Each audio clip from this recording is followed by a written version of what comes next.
Okay, so last class we left off, we had been talking about determining the acid concentration in acid solutions. One of the big steps for this is knowing whether it's a strong acid or a weak acid. If it's a strong acid, you can think of it like a strong drink or a strong cup of coffee. What does it mean? There's more stuff in there, right? In this case, it's all the stuff. All of the stuff is in the solution. So all of the H that can pop off of this acetic acid, if it was strong, would be in there. It's not a strong acid, it's a weak acid, so it's going to be less than that amount. We would be making a weak solution of acid instead of a strong solution of acid, like with nitric acid. So all of the H's in our nitric acid come off as H pluses. They immediately get gobbled up and turned into hydronium H3O plus. And so this concentration is the same as our concentration of hydronium, or H+. There are ways to figure out for weak acids what the concentration is going to be in the acid solution. That's more complicated. We don't do that in this class. Isn't that nice? And there were 5 acids, a couple of them weak, a couple of them strong, that you need to know are strong or weak acids, and I pointed those out last class. For bases, it's a little simpler. Our strong bases completely dissociate in solution. That's because of that strong part. So this is a list of a bunch of strong bases, or a table. What do we have in common for all of our strong bases? All of them have this OH, which is hydroxide.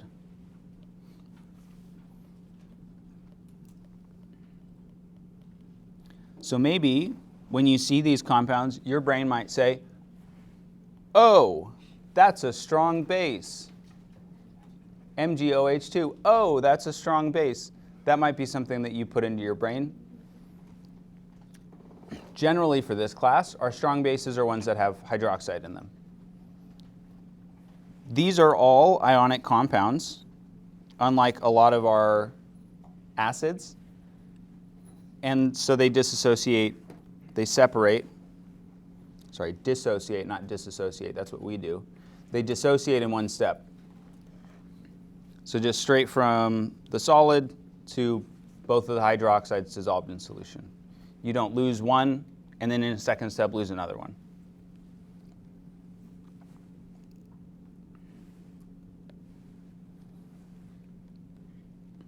Sodium hydroxide is an example of one of our strong bases. We've used this in lab before. You're going to be using it today in lab if you're taking the lab practical today. Our strong bases consist of an alkali, that's the first column on the periodic table, or alkaline earth, that's the second column on the periodic table, metal, paired with hydroxide. Sodium hydroxide, magnesium hydroxide, calcium hydroxide, things like that. And those, when they dissolve, notice that there are no NaOH units.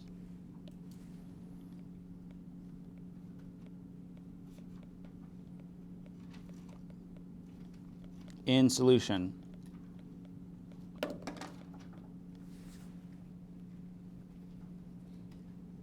They've all dissolved. They're all broken up.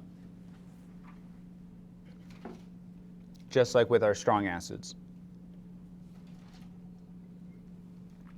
Our weak acids, or weak bases, are analogous to our weak acids.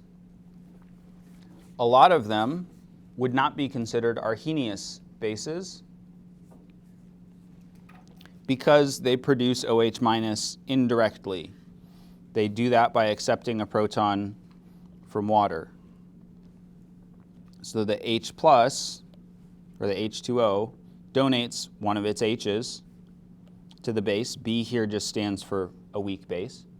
That accepts an H plus from the H2O, and that's how the OH minus is formed.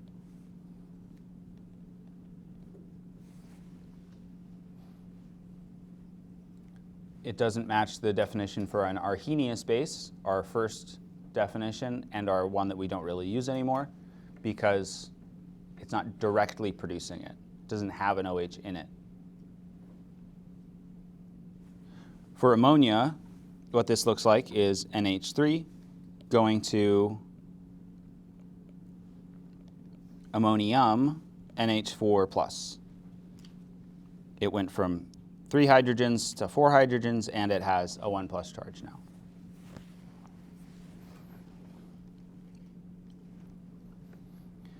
There's another way that we can tell, based on this equation, that ammonia is a weak base. A telltale sign, a dead giveaway. Does anyone know what that is?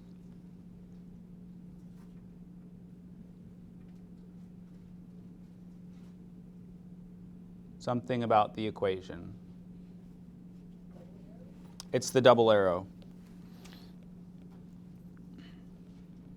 This means the reaction goes both ways.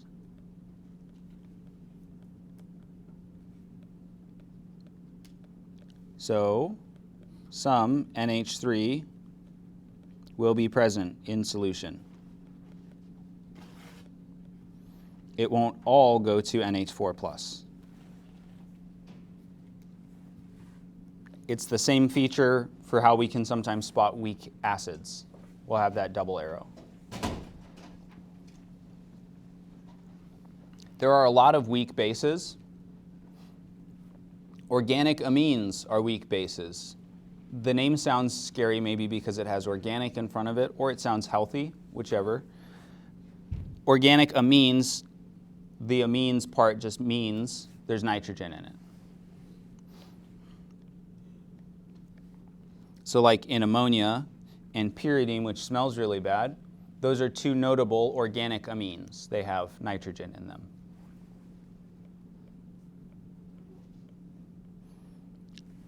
Maybe a little bit of an oversimplification, but that works for us. Sodium bicarbonate, aka baking soda, is also a weak base.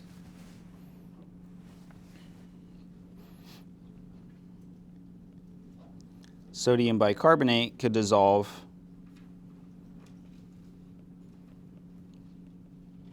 to form Na+, H+, and CO3 2-. The way that it can act as a base is this sodium pops off and another H+ hops on, and then it probably decomposes to water and carbon dioxide.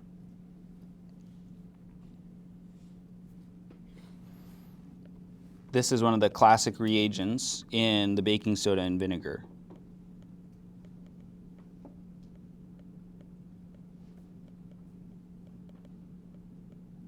The science fair volcano thing. So in the baking soda and vinegar reaction, baking soda is the base,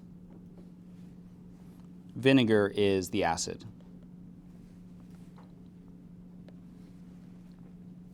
Baking soda also can act as a weak acid because of that H that it's got in front there, which is why we often have baking soda on hand in the lab, because we can use it to spill up acid, or we can use it to clean up acid and base spills as long as they're not too strong.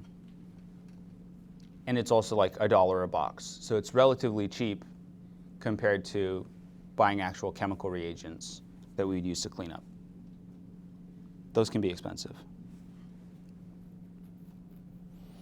Okay, just like we did with our acid solutions, let's determine hydroxide concentrations in base solutions. So see if you can figure out whether it's whatever the concentration is that's listed there. Maybe it's a multiple of that, maybe it's less than that.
like with our acids and determining the concentration of H plus in solution, we want to be thinking about, is it a strong or weak, in this case, base?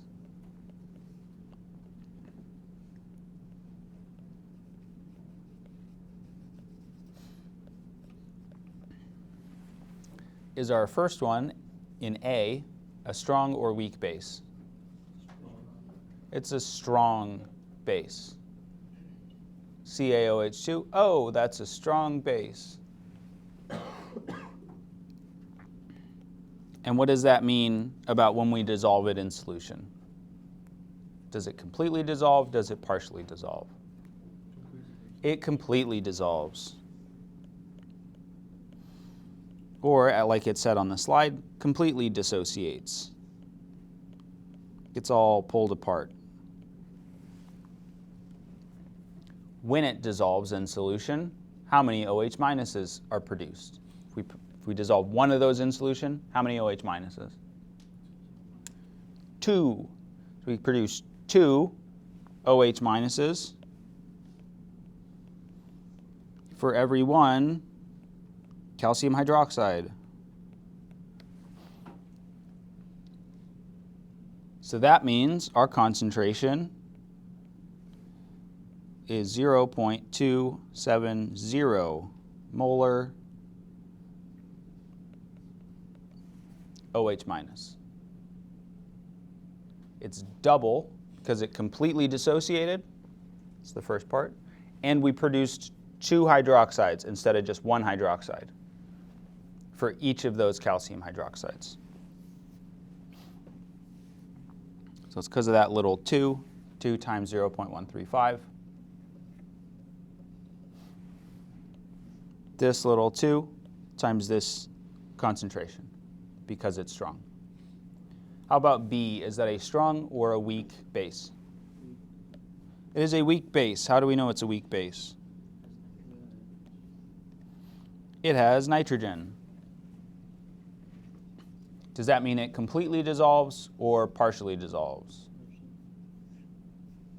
Partially. And so our concentration of OH minus is going to be less than 0.95 molar. It's going to yoink some H pluses from water, but not all of them will be yoinked.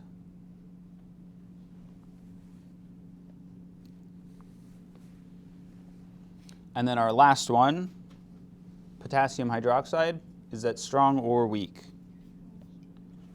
Strong. How do we know it's strong? It's got hydroxide. Oh, that's a strong base. How many hydroxides does each potassium hydroxide produce? Just 1. So it completely dissociates because it's strong.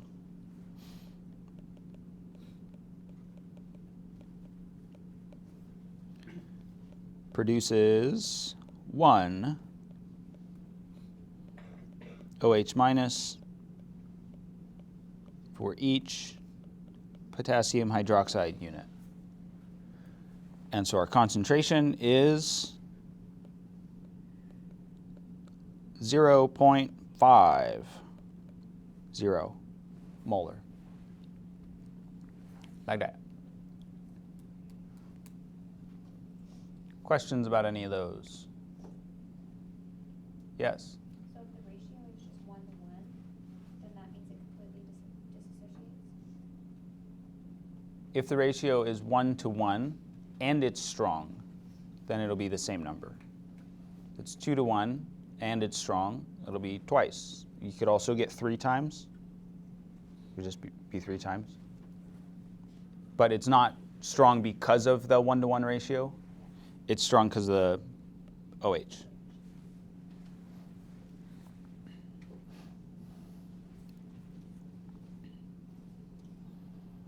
We've talked about water a little bit before. Water is amphoteric, meaning that it can do both. It can be both an acid and a base, and it actually does that just if you had pure water, which you've never had pure water, you'll never have pure water. doesn't exist for all intents and purposes. But if you did have pure water, it would be acting as an acid and a base just by itself. So this H2O that we've written out here on the left, we might say that that's an acid. What does that mean that it's going to do? What do acids do according to Bronsted-Lowry? Give a proton. Yeah, they donate a proton. Can I give you a proton in these trying times? And so that's an acid.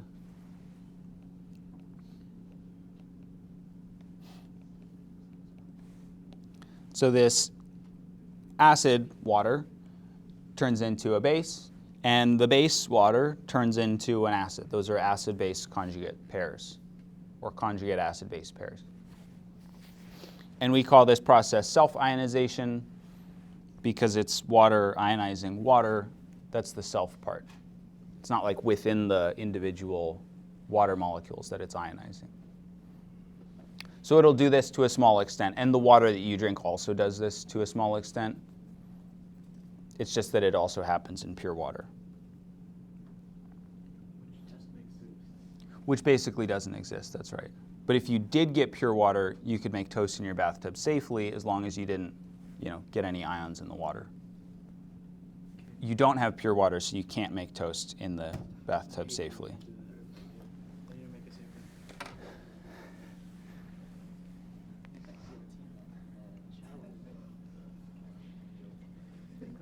All right, we're getting derailed by pure water. Let's get back on track here. So the self-ionization occurs to a very small extent. And when this occurs, since it's an H2O reacting with an H2O to form H3O plus and OH minus, these have to be produced at the same time. So we've got one H3O plus, we've got one OH minus every single time. You can't make one without the other with water, self-ionizing. And so in pure water, at 25 degrees Celsius, it's always going to be at 25 degrees Celsius for this class, the concentration of the acid equals the concentration of the base, and those concentrations are this really small number, 1 times 10 to the minus 7 molar. So that's less than a micromole per liter. Micromoles being smaller than millimoles.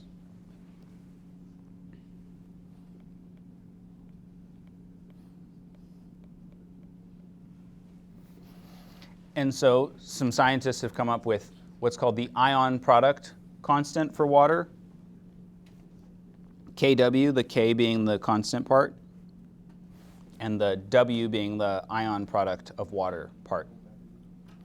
So that's what we get if we multiply the concentrations of the acid by the concentration of the base. And we get this somewhat important value from all of this, that Kw, which is the concentration of hydronium ions times the concentration of hydroxide ions, equals 1 times 10 to the minus 14, an even smaller number.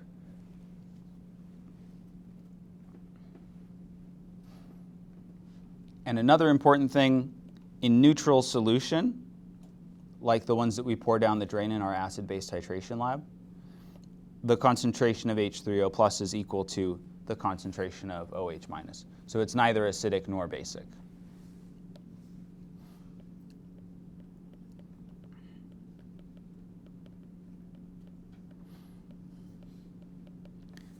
You might be thinking to yourself, why are we learning this? We'll get to it. Questions about the fun that we're having with exponents and symbols?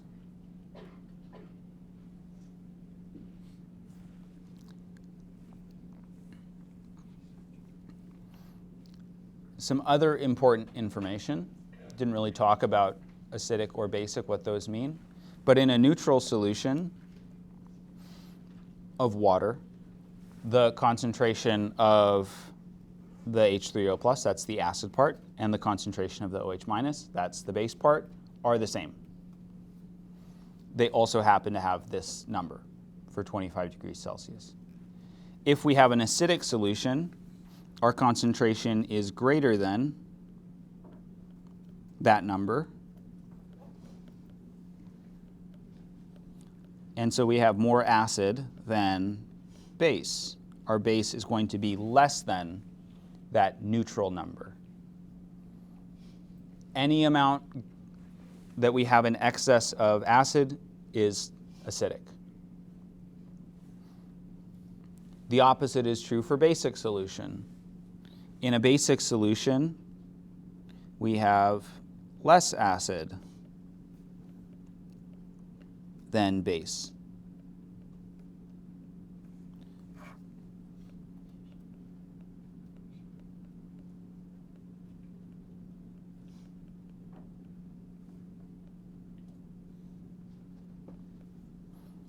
Or another way you could think of it is that we have more base than acid.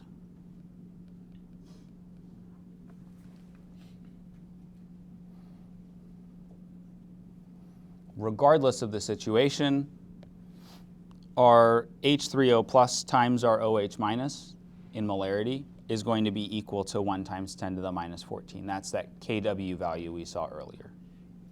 We're going to be making use of that probably in a bit. So what does it mean for a solution to be acidic?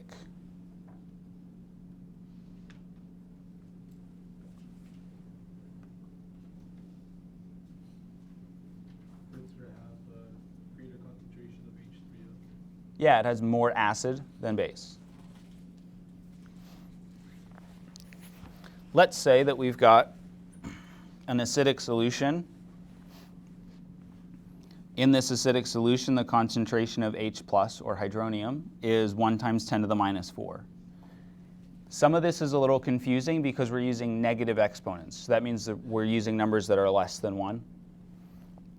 So I've written out what the decimal version is.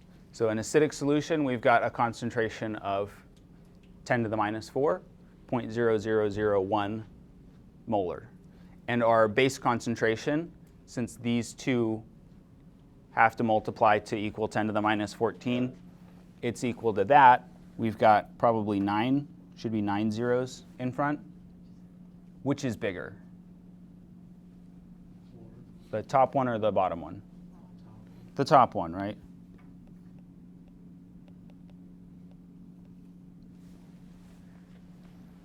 And in this basic solution, down below, H3O plus concentration is equal to 10 to the minus 9.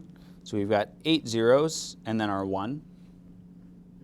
There should be another 0 after all these ones, whatever.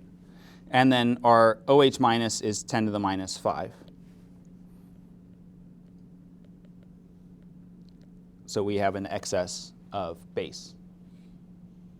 Again, could be helpful to write out the decimal approximations or to plug it into your calculator, and for some of these numbers it might actually show you the decimal version instead of just spitting back at you what you put in scientific notation.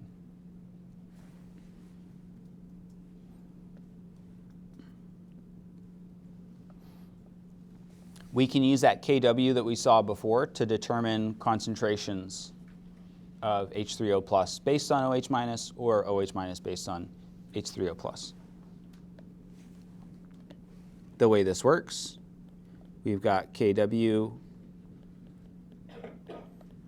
is equal to the acid concentration times the base concentration. These we can think of as variables, like x or y that we would see in algebra. So it's not a particularly complicated equation. If we just rewrote it with random, not random, but just whatever variables, x equals yz. It's not very complicated. It's really quite simple. It can be confusing though because we've got extra symbols. There's a lot going on relative to just x equals yz. But that's how we can treat it. So for the first one, we want to calculate the H3O plus concentration in each solution. And then we're also going to figure out whether it's acidic, basic, or neutral. The other key component that we need here is we need to know what our Kw is.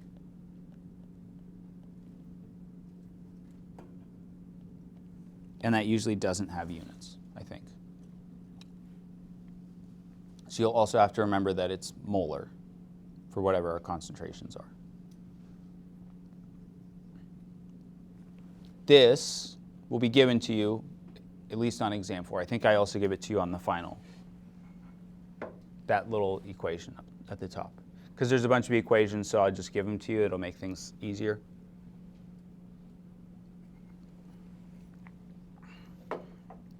So for our first one, we have OH minus. That's one of the things that goes into this equation. We're trying to solve for H3O plus. So we need to rearrange to get H3O plus by itself and everything else on the other side. If we ignore the Kw part, what do we need to do to get H3O plus by itself? We divide both sides by OH minus. So we would be left with H3O plus equals 1 times 10 to the minus 14 divided by concentration of OH minus. And we have OH minus, so we just plug it in.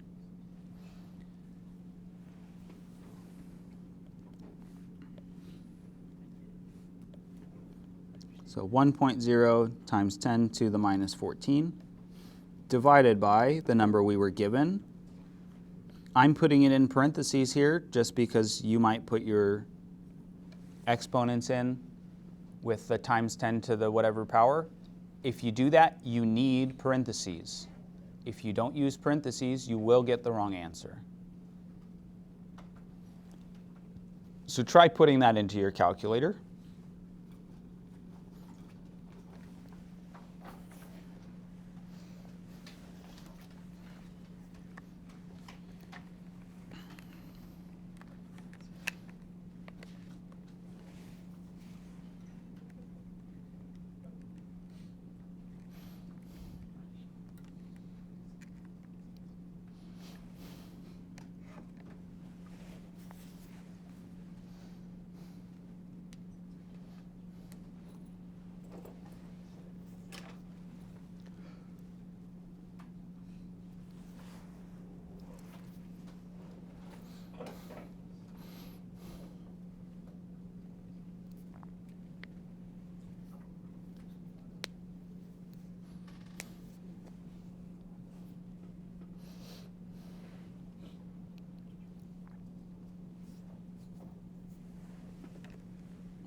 Regardless of what you put in, you should have gotten this accursed number.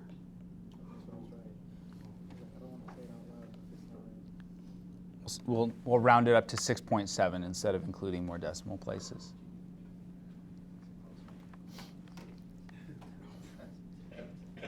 What did you get for your exponent?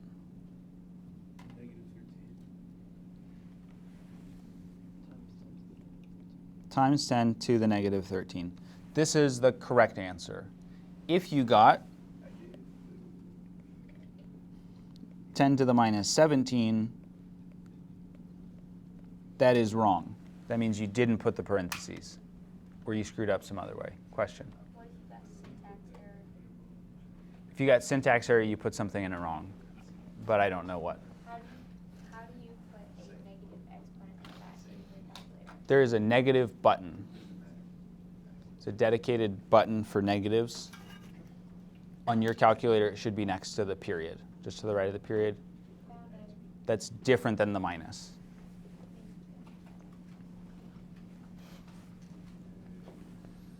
Okay, so hopefully we all got, or mostly all got, 6.7 times 10 to the minus 13 molar. Great. We want to figure out whether that's acidic, basic, or neutral. So this 6.7, this is true. This is our H3O plus concentration. At the same time, our OH minus concentration is the thing we were provided. Is that solution acidic, basic, or neutral?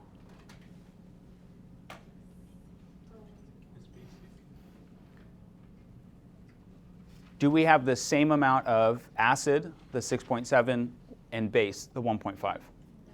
No, because 6.7 and 1.5 are different numbers, for one. So it's definitely not neutral, which is incidentally my favorite brand of coffee cup. Not neutral. That means that it's either acidic or basic. Which number is bigger, our concentration of base or our concentration of acid? It's the base. It's a negative exponent, so the smaller number is bigger. That's why I did this drawing things out. So it might be helpful to write them out as decimals to see which one is bigger, because negatives always make things more complicated. So this is basic.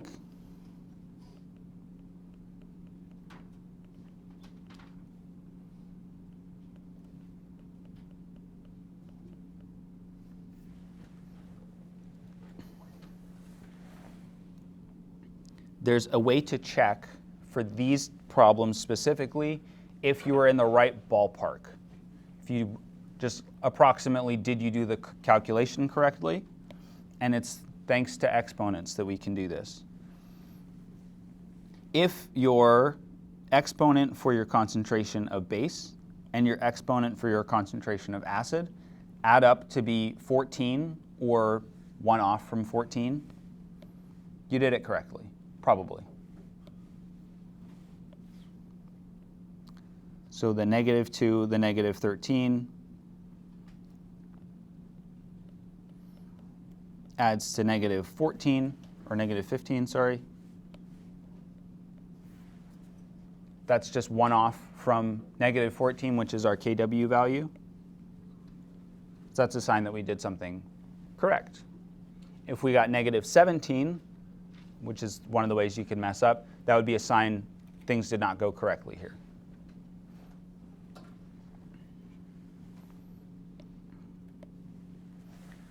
All right, our second one. Hydroxide concentration is equal to 1 times 10 to the minus 7 molar. What is the concentration of our acid?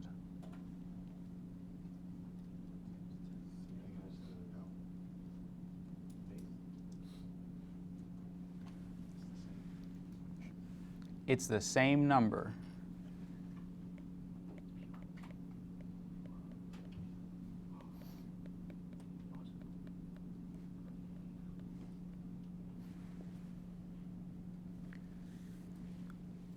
This is something that you wouldn't have to calculate. You can always calculate it out, though.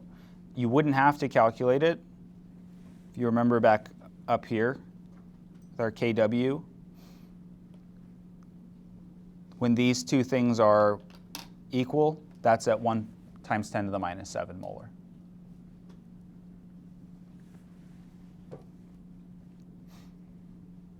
Or you can calculate it out, which is fine also.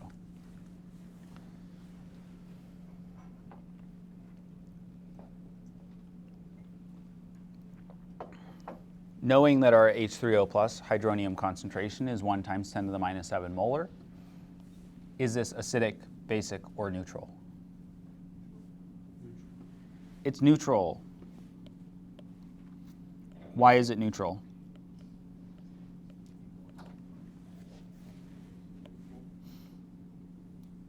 Yeah, the concentrations are equal.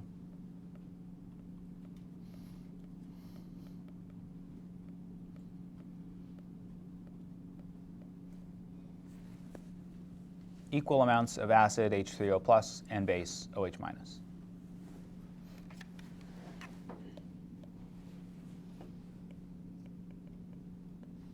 And we'll do this last one.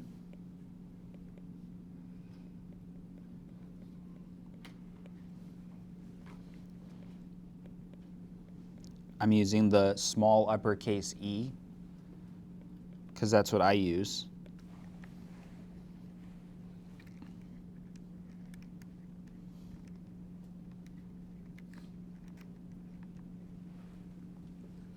And when you use that small uppercase E, you don't have to use parentheses.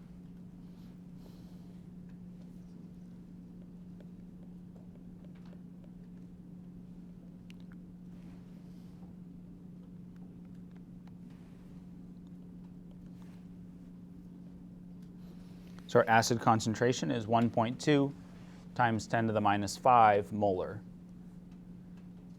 We can tell immediately that we probably did this correctly because the minus 10 and the minus 5 add up to minus 15. That's just one off from minus 14. So we're in the right ballpark at least. Is this solution acidic, basic, or neutral?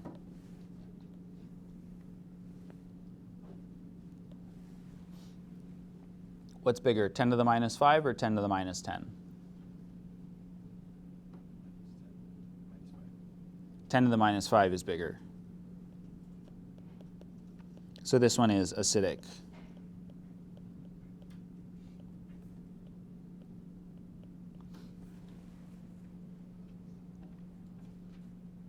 Hopefully, given how much people have said one thing and then like, wait, I think it's the other thing, wait, the confusion, hopefully from that amount of like confusion and like people are screwing up with the negatives, you can see this is an area that you need to be careful when you're doing your calculations or figuring out whether something's acidic or basic. It's a little bit tricky. So these numbers are all fine. There's a nicer way to express things, and that's with pH, which you've probably heard of, and pOH, which you very likely have not heard of. So these are condensed scales that we can use to express whether things are acidic or basic. Our pH scale, that's the one you've probably heard of. pH 7 is neutral.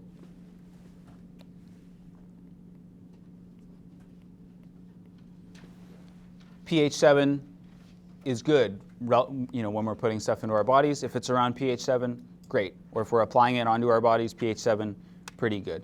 In some cases, you might want to put on things that are less than pH 7, things that are slightly acidic, like glycolic acid toners and things like that. There's some beauty products that are slightly acidic. And that's also fine. Our bodies can handle a little bit of acidity. You may also have seen things that have pH greater than 7, like alkaline water.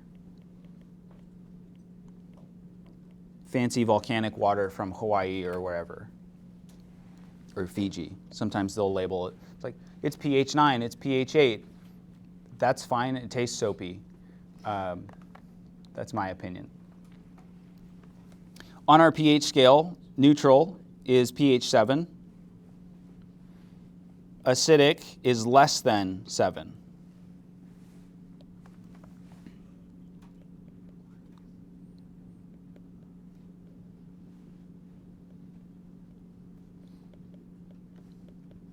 So for lemon juice, it's somewhere between pH 2 and 3. So this is the number that I'm often referencing when I'm comparing the acids that we're working with in lab, which are sometimes like pH 1 or pH 0. The pH scale also goes negative. We don't really interact with those because they're scary. And things like bleach and sodium hydroxide and Drano are up here on the high end, more in the 13, 14 range for pH. They're very strongly basic. The way that we use pH, we calculate pH, is with this equation that's in bold. It's in bold for a reason. This is one of the more important equations. And we've got another equation that's very, very similar to it.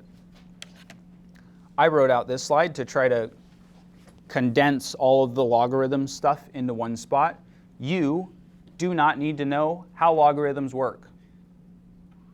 You don't have to know how logarithms work. You have to know how to put them in your calculator. If you can't put these into your calculator, that is going to mean that you do not do well on these questions on the exam. So if you are not at all interested in knowing how logarithms work, you can kind of just dissociate for a while maybe. So our logarithms have the form log sub b. b is the base. Usually that's 10 unless we specify otherwise. On your calculator you have two different log buttons. Log is log base 10. ln is log base the natural number e. We want to use the one that's log. You might have to press the log button twice to get it to say log. If it says log, that's the correct one. If it says ln, natural log, that's the wrong one.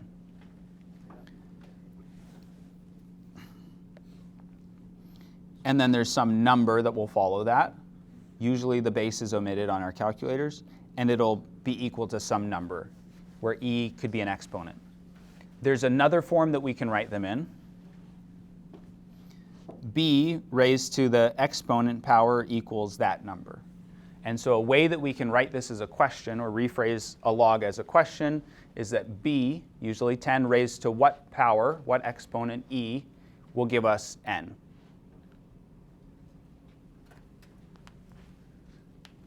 It's confusing. I understand that it's confusing because I have to try to teach it. This is, in most semesters, this is my least favorite part, just because it's confusing.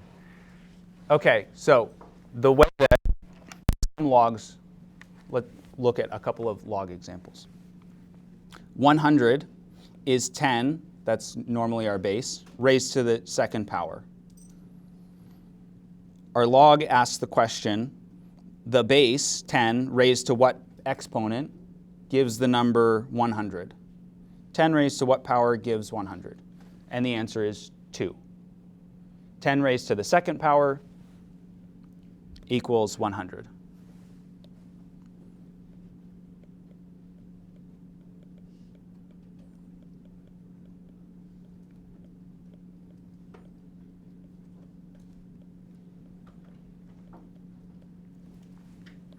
So the calculator is finding that number. The reason I'm doing 100 and 1,000 is because I can't do logs that aren't round tens. Your calculator can. And log tables can also do them. That's how we went to the moon. 1,000 is 10 raised to the third power, and so the log of 1,000 is 3. 10 raised to the third power equals 1,000.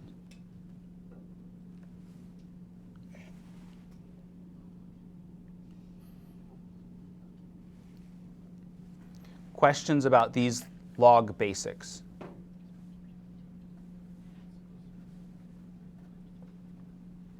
Great. We're going to do some pH calculations. Our equation is little p big H equals negative log concentration of H3O plus. Another way that we could write this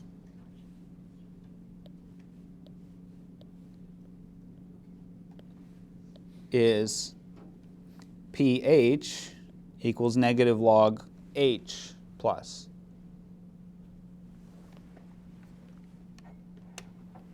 We use H plus and H3O plus interchangeably.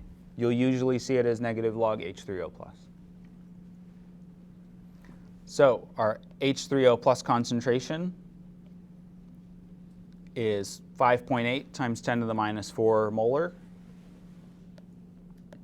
That means that our pH is equal to the negative log your parentheses will often put in a calculator. Your calculator will often put in a parentheses. And then you just put in the number that we were given. 5.8 times 10 to the minus 4. And if you want to close the parentheses at the end, that's fine.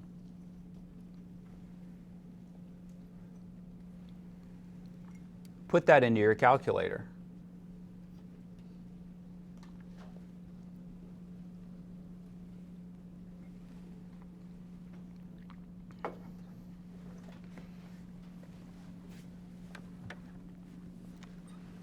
It's very important that you get the correct answer here to demonstrate that you can put in logs onto your calculator. If you get syntax error, you may have pressed the negative key, the minus subtract key, instead of the negative button.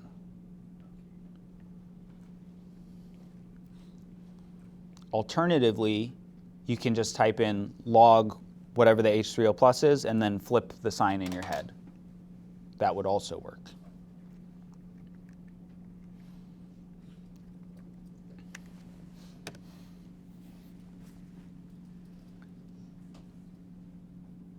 What did we get? 3.2. So the pH of this solution is 3.2. A way to know that we probably did this correctly is our number 3 should be close to our exponent in terms of like the number part, not whether it's positive or negative. So we got 3 and 4. 3 and 4 are just one off. That's a sign that we probably did this correctly. If you got like 7 or 8 and our exponent was negative 4, you did not do that correctly. That's definitely wrong. Okay, now that we've got our pH, is this acidic or basic? It's acidic. How do we know it's acidic? Yes, acidic because pH is less than 7. 7's neutral, less than 7's acidic, greater than 7 is basic.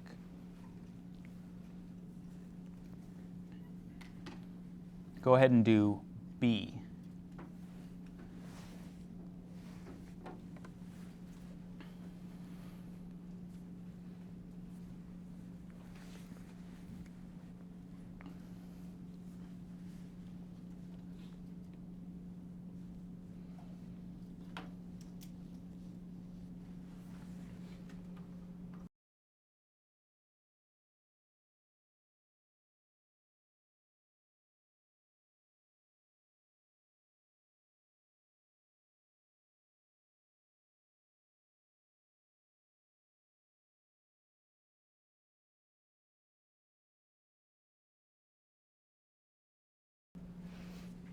All right, what did we get for B? What is our pH? Yeah, pH is 7.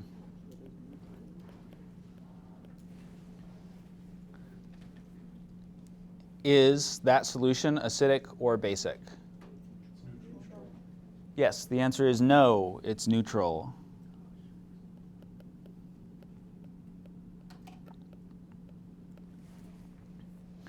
Questions about pH? Don't worry, there's a whole lot more coming. We can also work the other direction.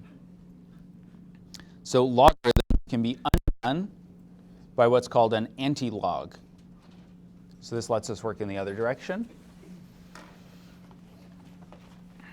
And the way that we do this is that we make each side the exponent for 10. I couldn't think of a better way to write that or to describe it. So 10 raised to the power of each side. So 10, and it will be helpful if we do the minus first. So we're going to get rid of that minus. Minus pH equals log. It's a log base 10. That's why we're raising both sides as an exponent to 10.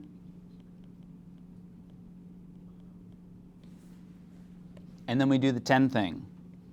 So 10 raised to the negative pH power equals 10 raised to the log base 10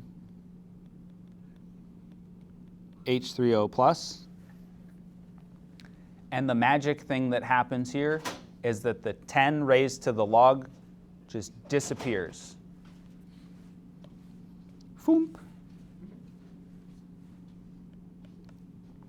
So 10 raised to the negative pH power is just the concentration of H3O plus. That's the how you undo a log. You don't need to know how to do that because we have this equation. We just have the finished equation result. So you don't need to know how to undo a log. If you know how to undo logs, you can come up with some of these things by yourself. But we get this other equation. It's bolded because it's important. Questions?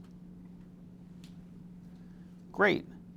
We want to calculate the H3O plus concentration of alkaline drinking water from Hawaii with a pH of 8.87.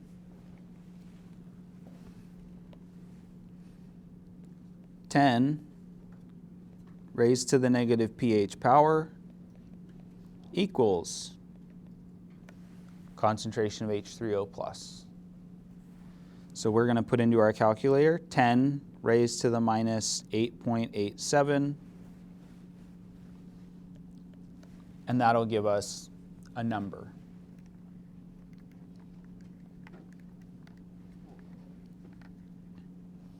It might be helpful to put your calculator in scientific notation form for this. If you need help doing that, I can help you find that. Because on my calculator, I got a whole lot of zeros and then a 1, which is not especially helpful. It literally just gave me the 1. In scientific notation form, or Sci mode, 1.35 times 10 to the minus 9. What are our units?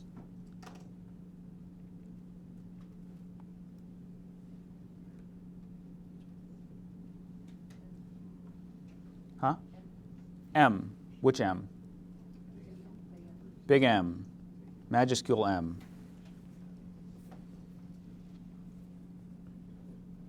Again, this is something that you should be able to put into your calculator and get out the correct answer.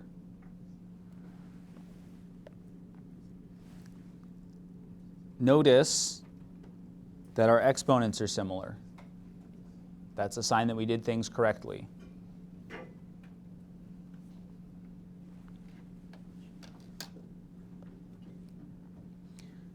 We also have the pOH scale. And the pOH scale is just like the pH scale, but it's for OH minus instead of H3O plus. So it's like pH, but for OH minus instead. So this equation, the pOH equals negative log OH minus, almost identical to our pH thing, right? We just swapped out, instead of H in our brackets, we have OH minus. Instead of H in our pH, we have pOH. You put it in your calculator the same way, it's just a different number.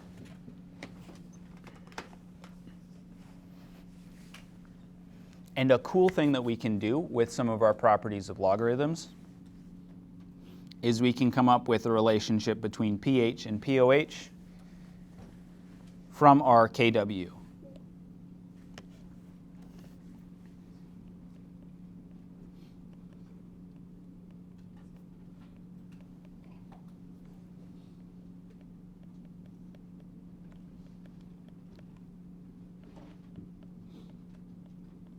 You don't need to know how to do this. I'm just showing you. So Kw is equal to the concentration of these terms, and that's equal to 1 times 10 to the minus 14. If we take the log of both sides, the negative log of both sides,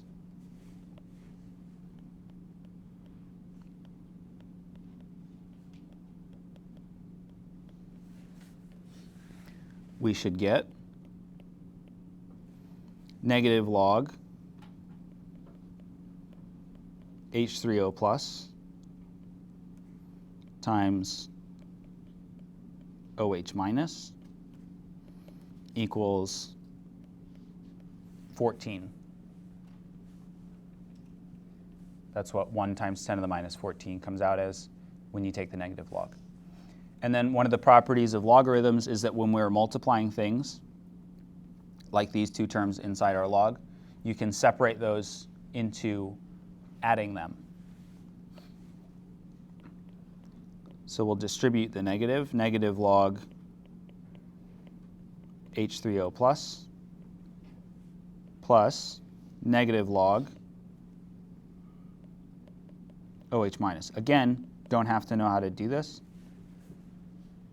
It's simply for illustrative purposes.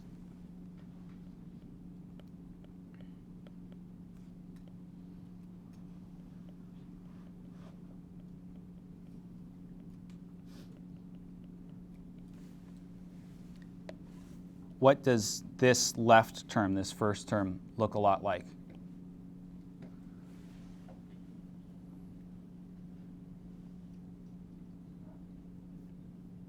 Squint your eyes a little, maybe.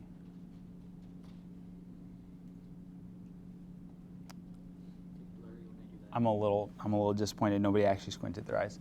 Kind of looks like a hamster, right? I'm just kidding. It looks like pH. This is pH. Right? pH equals negative log H3O plus. What does this other term look like? Yeah, it looks like a giraffe. That long, skinny neck. This is POH.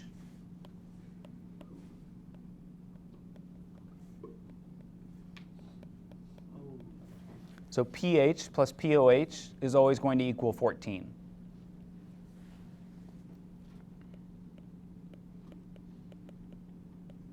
Again, you don't need to know how to come up with that because I'm just going to give it to you on the exam. But this is where it comes from.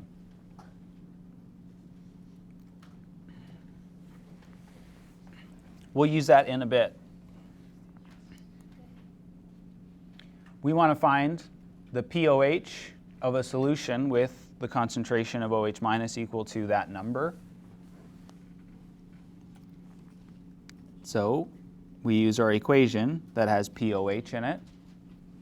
POH equals negative log concentration of OH minus.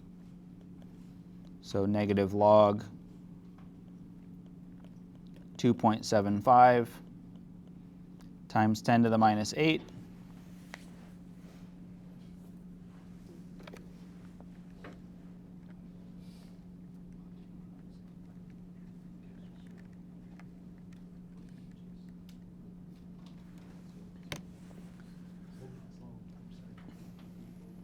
And what did we get for that?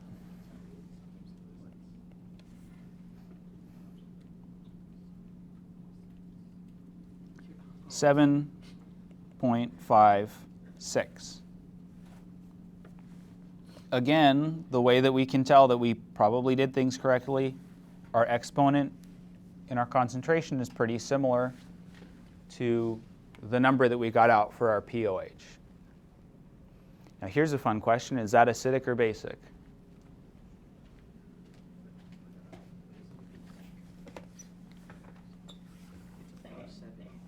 Remember that this is the POH scale, not the pH scale. Another thing that we can do is think about this 2.75 times 10 to the minus 8.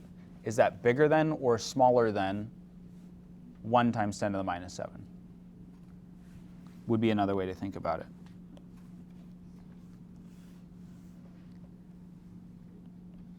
This is Sparta? No, it's acidic. Because it's the pOH scale, so if it's lower than 1, that would, or below 7, that would be basic. If it's above 7, then it would be acidic. Because it's pOH, it's the opposite of the pH scale. Yes.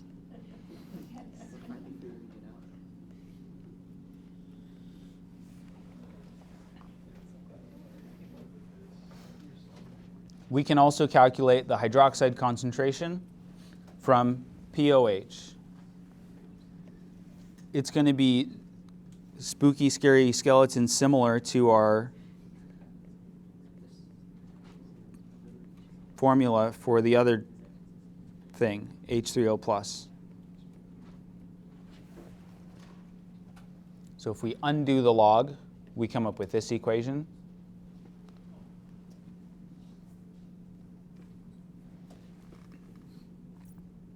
So 10 raised to the negative 3.54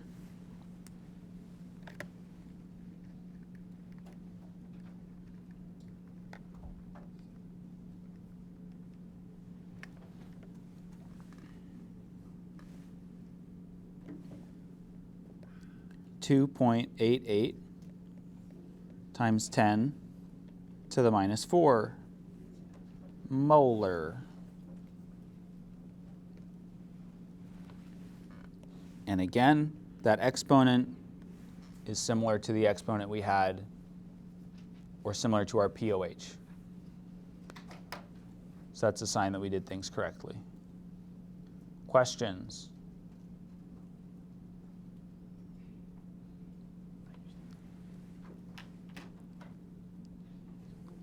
So that's, I guess we're not using the, let's calculate just for fun.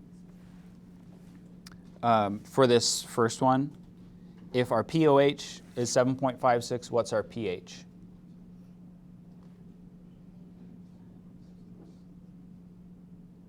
Since I went through all the trouble of deriving that equation, then we didn't end up using it. pH plus pOH equals 14. We can do it for the second one as well.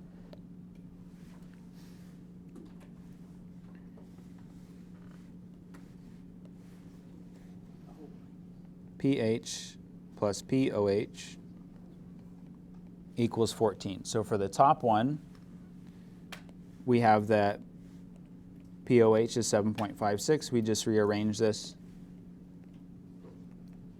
pH equals 14 minus pOH.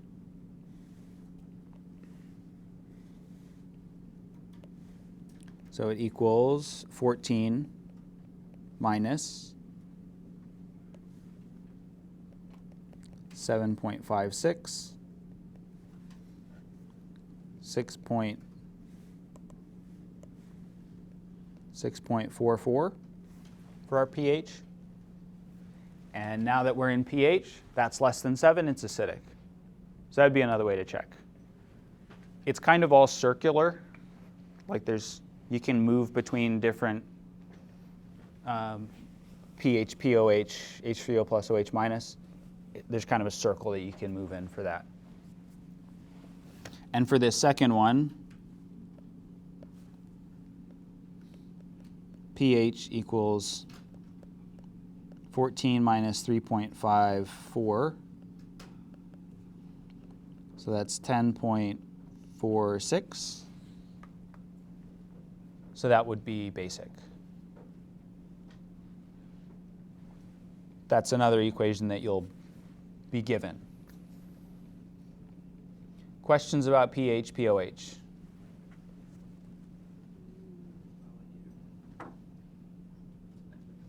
Feeling okay? There's more. So buffers. Buffers are solutions that have a specific definition. They contain significant amounts of both a weak acid like HC2H3O2, acetic acid, one of the weak acids that you're supposed to have memorized, and its conjugate base.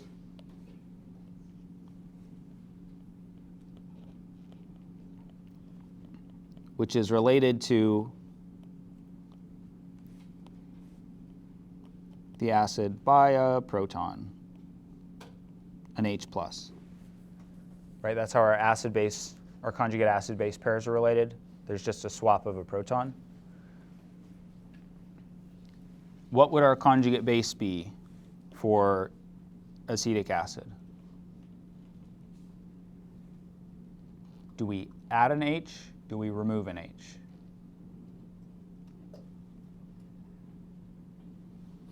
What does an acid do? It donates a proton. So the acid's going to do what the acid's going to do. It's going to become H+, really H3O+ in solution. And it's going to become C2H3O2 minus. In a solution,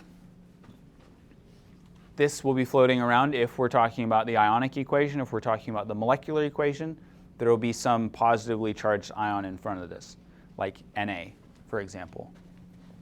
And so rather than C2H3O2, we might have a sodium on the front, and then it's nacho minus.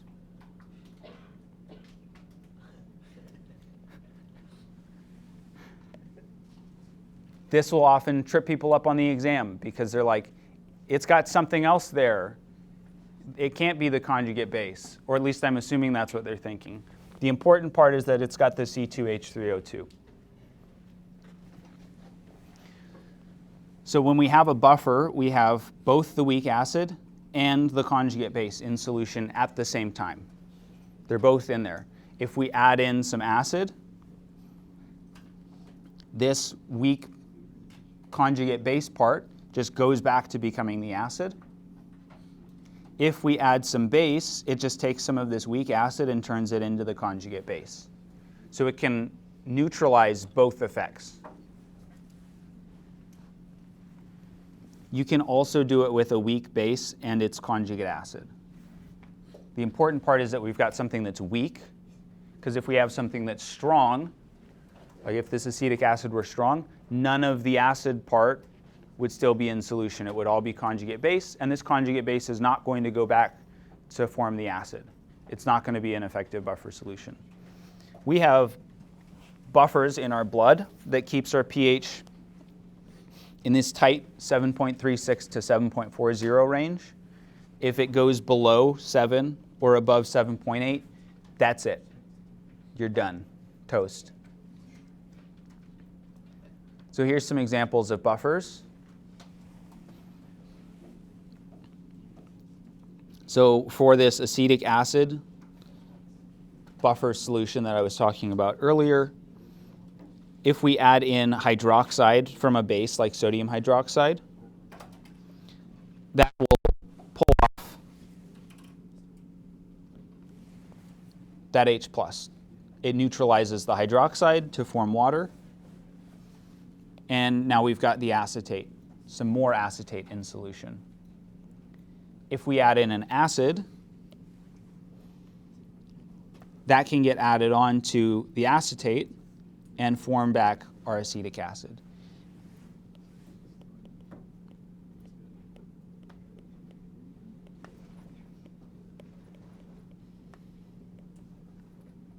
So in our buffer solution, both the weak acid and the conjugate base are present. And that's why it can buffer or mitigate or reduce the effect of adding in an acid or a base. And here's a bunch of hands. Hands and hands. Visual demonstration of what happens that I'm going to skip over.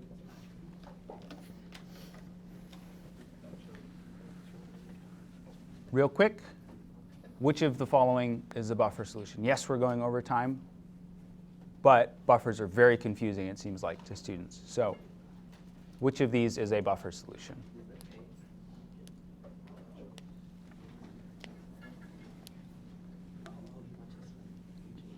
For a buffer solution, we have a weak acid or base and its conjugate base or conjugate acid. Those are the two conditions. In order to be able to identify a buffer solution, we need to be able to identify weak acids and bases and also figure out what their conjugate base or conjugate acid are.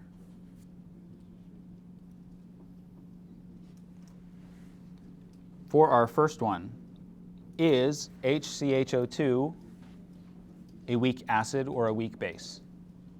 Or neither? This is not one that you're supposed to memorize, but it is a weak acid. Yeah, the CHO2 part, that's a sign that it's weak. The H plus, or the H in front, meaning it's an acid. If that weak acid loses its thing that makes it an acid, what does it become?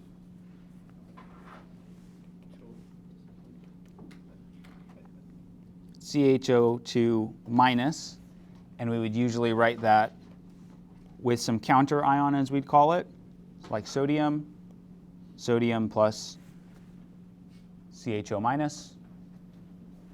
That meets our definition for a buffer.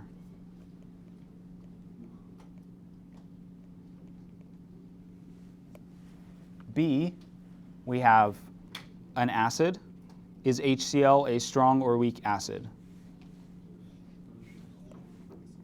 That's a strong acid. That means it's not a buffer.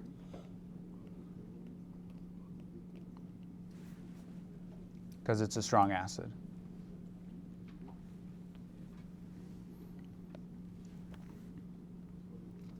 How about CH3NH2 and CH3NH3Cl?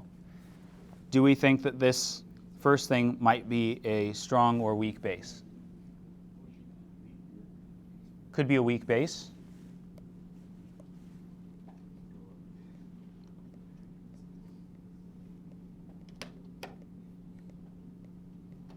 Because it has the nitrogen in there.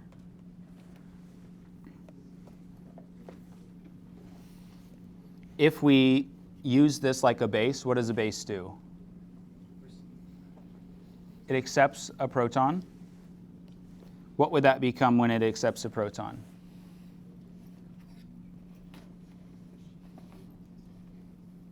One of those H numbers would go up, right?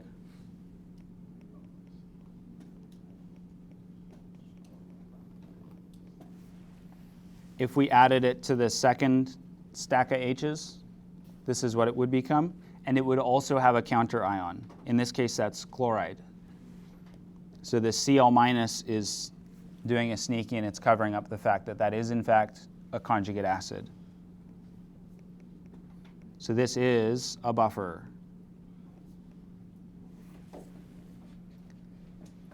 And last but not least, NH3 and sodium hydroxide. Is NH3 a strong or weak base? It is a weak base.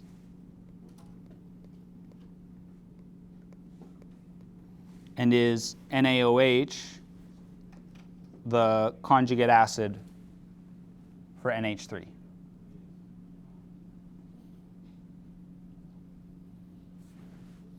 What is a conjugate acid? It's different by 1H. NaOH is just a strong base.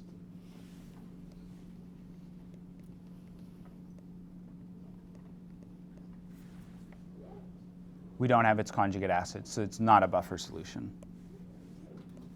Questions?